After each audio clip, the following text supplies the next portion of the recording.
Wes, I've tasted some pretty epic whiskeys. Heck yeah. But if all you out there at home want to know what the oldest whiskey is I've ever tasted, you need to stick around.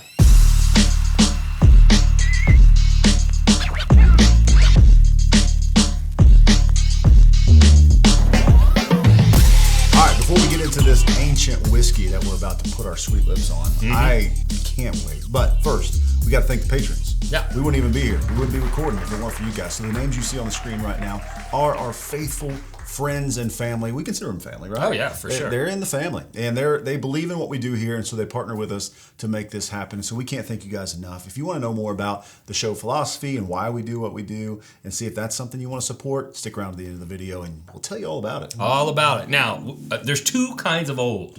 When somebody says old whiskey. Yes. Oh, right? okay. Yeah. Two kinds. Yep. All right. The first one, it was bottled a long time ago.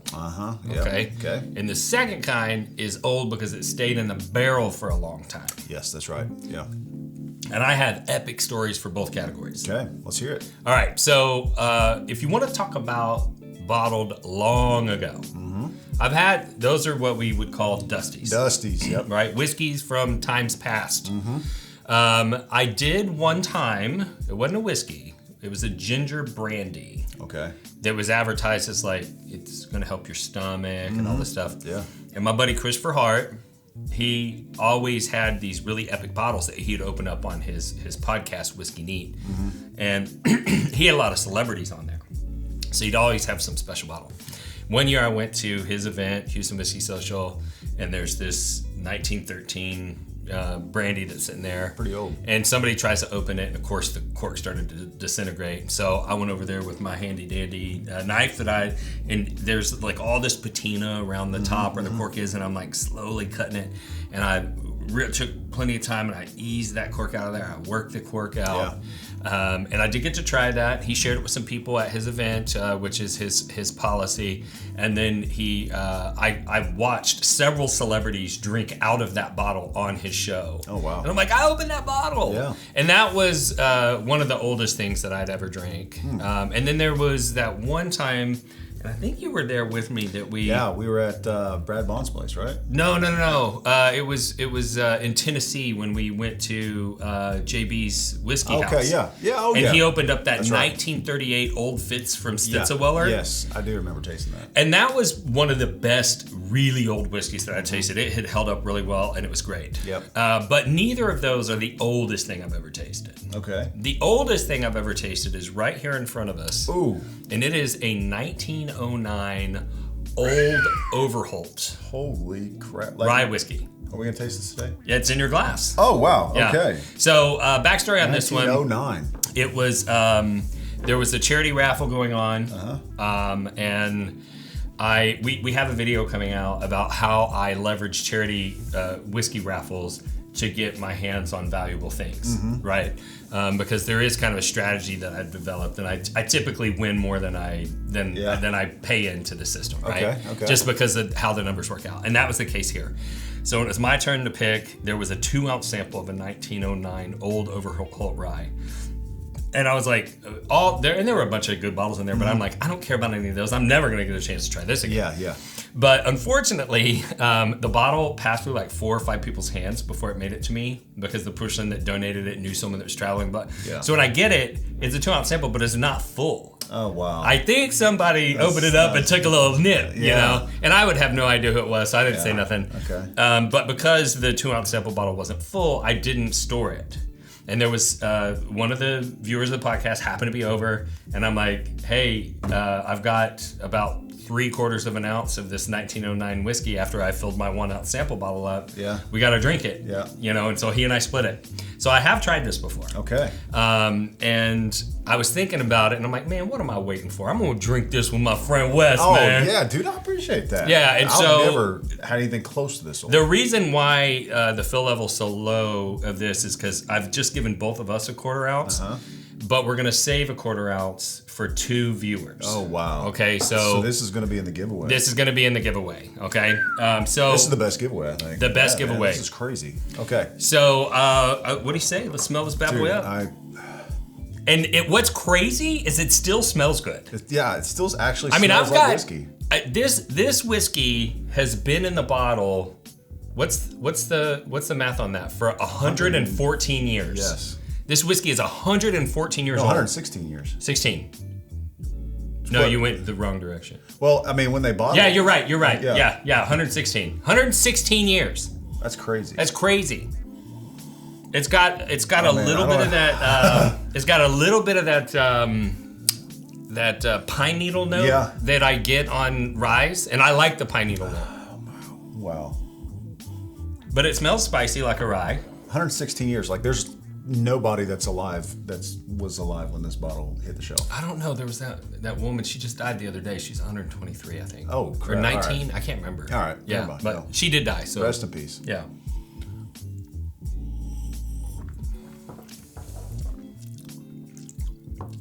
Wow.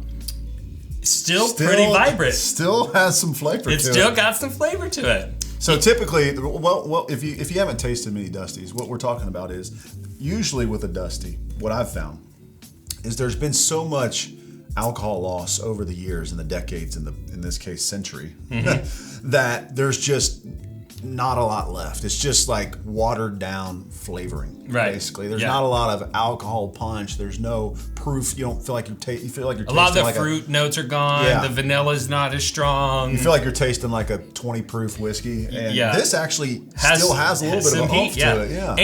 And what a lot of times happens is it starts to taste like earthy.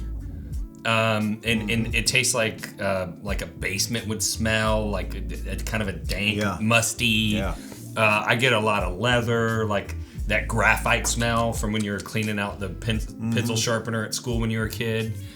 For the people that are our age, but I'm sure you younger viewers don't know what that is. They don't even know what a pencil is. And there's a little bit of that graphite note and that leather note in this, but there's like a ton of like spearmint.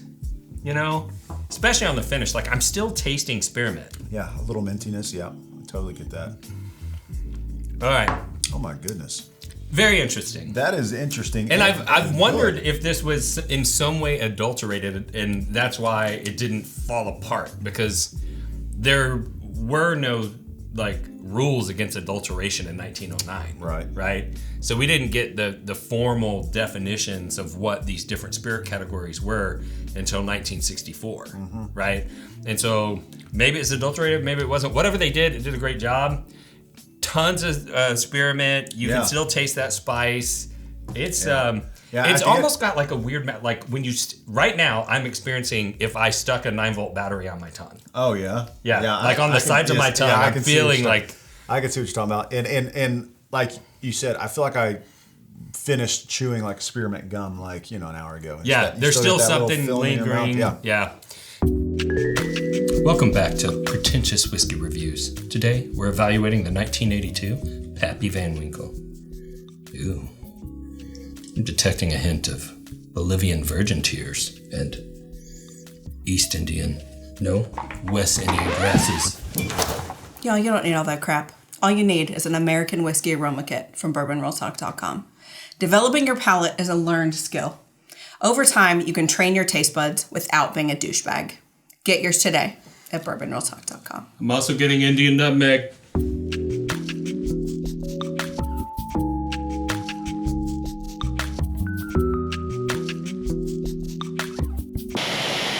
So this is the oldest whiskey I've ever tasted, and now it's the oldest whiskey you've ever tasted. Absolutely, it is. And stick around till the end, because for two of you, it'll be the oldest whiskey you ever tasted. Yeah, this is 3 times older than I am. Yeah. If I know how to do math, which I don't. Yeah, usually, it's in that vicinity. Yeah, 41 times 3, 120. 3, something like that. That's crazy. Now let's talk about the other old. Yeah. The other old is it stayed in the barrel for a long time. Yes. And to be quite honest, above 12 years starts to get suspect for me. The most famous example of something that doesn't fall in that category would be George C. Stagg for me, which is 15 years old. But up until recently, the oldest whiskey I'd ever tasted was a 27-year-old Heaven Hill. When you say whiskey, you're talking bourbon. Yeah. Okay. Yeah, and this was a bourbon. Yeah. And so the story was, Everyone shall be renamed, or everyone will remain nameless in this story, okay? Because all of this was super illegal. But apparently, there was somebody at some point in the past that had invested in a distillery, that had bought some barrels from Heaven Hill. The distillery didn't make it. The creditor, who didn't have a license to sell whiskey, seized the barrels as partial payment and was storing them somewhere. Probably at their house. Okay? Like a repo man. Yeah, like a repo man, right? What a gig. And then years later, he met somebody that I knew through the whiskey enthusiast community, told him about the barrels, and he's like, bro, I'll buy those from you. And so there was somebody out there somewhere, I'll say in the United States, that was buying these like illegally owned barrels and bottling them and just letting their friends try them. Yeah. And I got to try a couple of them, the oldest of which was a 27-year-old. Wow. And it was actually really good. Yeah. And I think that... Any idea? I mean, I guess you're not going to say that the distillery it came from? It's Heaven Hill. Oh, Heaven Hill. Okay. Yeah. In fact, one time I had this whiskey in my glass and I was in the room with Heaven Hill's like international brand ambassador. Yep. You know, that's the bottle and bond guy and all that stuff. And I wanted to give him a taste so bad, but I couldn't. Yeah, you're like... I couldn't tell him about it.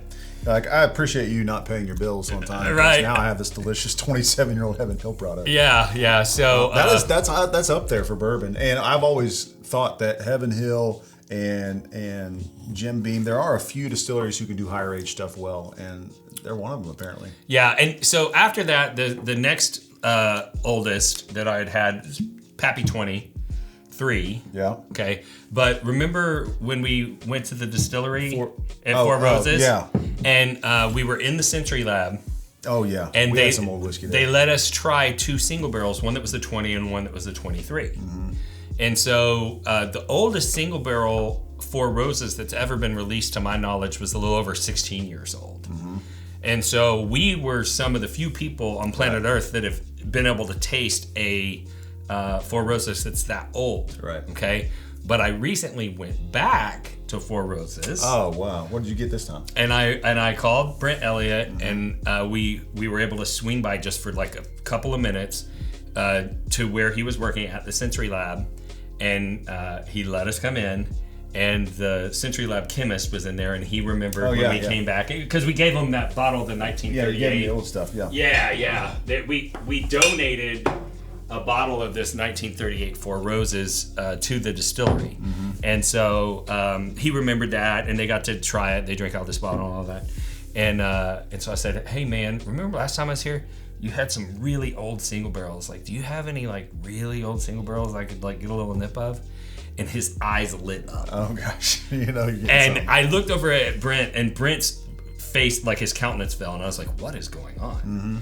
And he was like, "Hey, we have those 2 30-year single barrels. Could I let him try that?" Oh wow. And Brent was like, "You can let him try it, but you need to know it is not good." And so, so that's why Brent didn't want. Yeah, Brent did, because he didn't think it represented Four Roses well, right? And so it was interesting. So he let us try 2. Yeah. Asked me how they were. How were they? Oh, they were terrible. Okay, just as Brent predicted. Yeah, just as Brent predicted. He knew one of them had gone down in proof all the way to 90 proof, and it was cash strength. Oh wow. Yeah. So it was at one point 130. Yeah. So because it was in the center of the warehouse, real low, it was drinking up water out of the air for all those years. And it went from its barrel entry proof all the way down to 90 proof. Wow. And had very little flavor. But those are the 2 oldest whiskeys I have ever had. Oldest in terms of bottling, 1909. Oldest in terms of age was the 30-year Four Roses I got to try. That I appreciate you letting me tip that 1909, because that's now the oldest I've had. Yeah. In terms of age. So unfortunately, I don't have any of the 30-year to share with you all at home. It doesn't sound like they'd want to taste it anyways. Yeah. Bad. You know what we're gonna do? I'm gonna change up this giveaway. Oh, really? Yeah. What are you gonna do now? So let's do this. Let's do. There's gonna be 2 winners of this, but you're only gonna get a 1/4 of an ounce, because there's only half an ounce left. You're probably going to get more than I gave him, to be honest, or myself. Yep. So we're going to do a 1/4 ounce of this. We'll do a 1/2 ounce of the 1938 Four Roses. Ooh, wow. Okay. Which is also up there in terms of age, in terms of old bottles. That's an interesting And one, we'll do a full ounce of Four Roses limited edition. Wow. This does not, this has both the 23-year barrel and the 20-year barrel in it that you and I tasted. Wow, Those okay. were some of the blending barrels in that. So 1 ounce, half ounce, 1/4 1/4 ounce. ounce, exactly. That is quite a giveaway. Quite a giveaway. Wow. Okay. Now, I know you want to enter because I want to enter. Mm-hmm. So this is all you have to do. Super easy. Like the video, subscribe to the channel, and ring the bell. You need to ring the bell because we do giveaways, not like this, but we do giveaways on every single episode. It's good whiskey and it's free. So ring the bell, get notified of the future episodes that we drop. And last thing you need to do is go to the description, fill out the web form with your basic contact info. That way we can run it through the randomizer. And if you're our winner, we can ship you your samples absolutely for free. And if you want to further support the channel, we mentioned the Patreon in the beginning. We've got a pretty insanely cool mission that we're on here at Bourbon Real Talk. And so our patrons have wanted to partner with us because they believe in what we're doing too. So if you want to figure out the Patreon and see if there's any options that fit your needs, check out that. We also sell merch. It's on bourbonrealtalk.com. Randy here is a real estate agent in Dallas and Houston. And so all 3 links for those opportunities to support the channel are in the description as well. Absolutely. And if this is your first time tuning in and you want to know a little bit about why we do what we do, we are all about community and connection and using whiskey as a conduit to bring those things to pass. And that is a personal mission of mine because I lost a loved one to suicide and he was missing some of those social connections. And I saw how whiskey had a tendency to bring people together. And I thought maybe if I could get you connected to whiskey, the whiskey would do the rest of the job and get you connected to others. So he started this channel, but if you want connection, you do have to have a forum for people to meet each other. And some of the forums had some negativity in them. So we created our own called Bourbon Real Talk Community. It is now one of the world's largest American whiskey-based enthusiast communities online, and it is totally troll-free. Absolutely. And it's been so successful, and there's such a great family vibe going on in there that we were able to start a suicide prevention nonprofit called livestayproject.org, and we do support other charities and things in there. But we did learn from those trolls online that, you know, if they can be hateful to somebody they don't even know online, we can love someone we don't even know online, and that's why we end every episode the same way, and that's this. If you woke up this morning and you're unsure whether or not anyone loved you, just know that we love you. We'll see you next time on Bourbon Real Talk. Cheers.